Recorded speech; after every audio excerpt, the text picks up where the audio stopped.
Hey, so I'm just randomly recording myself here at my desk. I don't, for some reason, have a recorded presentation, but that is something I'll put on my to-do list, I suppose, unless there was a recording last year at Impact and I do not know about it. Um, Looking at the questions here, why is it important for Impact 2019 attendees to hear your message?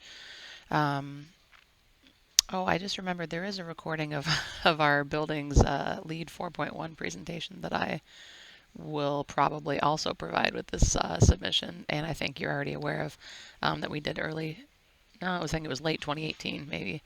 Anyway, I submitted it last year for Impact. So the message I think we want to convey is really the intent of the energy modeling process in parallel with ASHRAE Standard 209, which I know through my work with the Green Gurus forum through Building Green, we're working on integrating the next iteration of AIA contracts to include. So I think that this presentation isn't intended to teach energy modeling in terms of software or anything like that, which I think there's already existing things out there, but we really wanted to look at this as almost a gamification of the design process. So the teams in the presentation act as energy or as design teams rather, and they interface with an energy modeler. So we've presented this already once for our local Nebraska ASHRAE chapter, which is what it was originally developed for.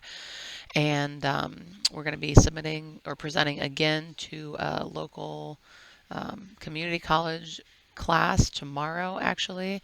I think we're going to submit again or present again. We're going to submit it again and for other conferences, and we're going to present again for sure next year for ASHRAE.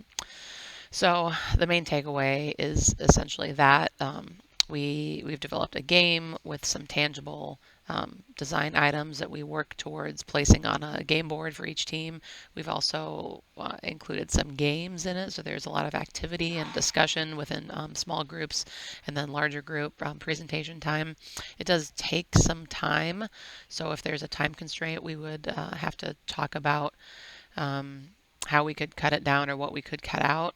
Because there is also a presentation that works in parallel with the game and talks through all of the energy modeling cycles of ASHRAE Standard 209. Describe a challenge you faced on one of your recent projects and how it was resolved.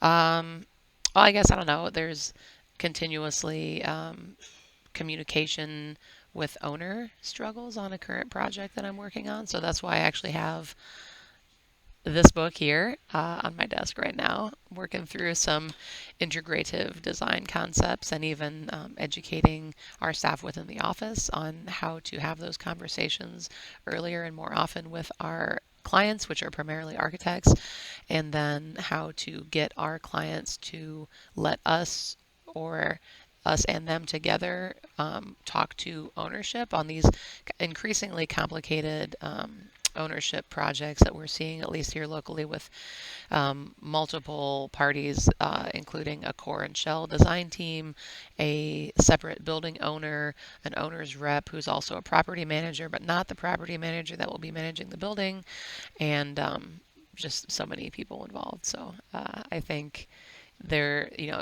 the struggle of communication is often also solved with communication, which is nice, but people have to find the time to have those discussions.